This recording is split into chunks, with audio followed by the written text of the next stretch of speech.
The Indian examination system is a fraud, that there is a very serious problem in our examination system. If you're rich and if you have money, you can buy the Indian examination system. Rahul Gandhi ji, आप प्रश्न पूछना चाहते हैं? Speaker sir, it's obvious to the whole country. It's obvious to the whole country that there is a very serious problem in our examination system. This is not just a question of NEET, it is in all the major examinations. Now, the minister has blamed everybody except himself. Right? I don't even think he understands the fundamentals of what is going on here. आप प्रश्न क्या है आपका? आ रहा हूं sir ये मैं question को सेटअप कर रहा हूं। इसलिए प्रश्न पूछते हैं ये the issue is that there are millions of students in this country who are extremely concerned at what is going on and who are convinced that the Indian examination system is a fraud. That is what is at stake here. Millions of people believe that if you are rich and if you have money, you can buy the Indian examination system. And by the way, and this is the same feeling that the people in the opposition have. And that is why we are asking some very simple questions to Honorable Minister.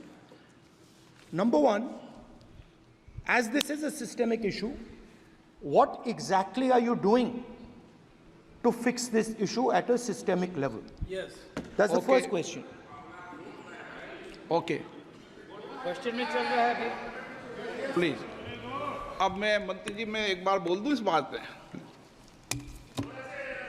चलो मंत्री जी, आप short में जवाब दो, फिर मैं बोल ही देता हूं। आज आप शॉर्ट में जवाब देना। अध्यक्ष महोदय, मेरे जो शिक्षा है, मेरे जो संस्कार है, मेरे जो सामाजिक जीवन है, मेरे को मेरे राज्य की, मेरे सूबे की जनता की स्वीकृति मिली है। मैं किसी की, मेरे बौद्धिक और मेरे संस्कार की सर्टिफिकेट मेरे को सारी सदन में किसी से नहीं चाहिए। देश की प्रजातंत्र में चुन के मेरे नेता प्रधानमंत्री मोदी जी को प्रधानमंत्री की भूमिका दिया है। मैं उनकी निर्णय से यहाँ उत्तर दे रहा हूँ सदन को। बाकी ये कहना चिल्लाने से सच झूठ नहीं हो जाएगा साहब। ये जो कहा गया देश की अभी की एग्जामिनेशन सिस्टम रबिश है सर, इससे दुर्भाग्यजनक बयान देश की नेता प्रतिपक्ष का कुछ नहीं हो सकता है सर। मैं कठोर शब्द से उसको निंदा करता हूं। बाकी रहा, मैं सर आपके सामने, आपके माध्यम से देश के सामने सर एक तथ्य रखता हूं सर। जिन्होंने रिमोट से सरकारें चलाई है, 2010 में 3 बिल आया था सर शिक्षा सुधार के लिए। उन्हीं की पार्टी के नेता आदरणीय कपिल सिब्बल साहब 3 बिल लाए थे। उसमें से एक बिल था एजुकेशन, उसमें एक बिल था prohibition of unfair practice bill 2010, जिसकी उद्देश्य एजुकेशन इंस्टीट्यूशन में माल प्रैक्टिस को बंद करना।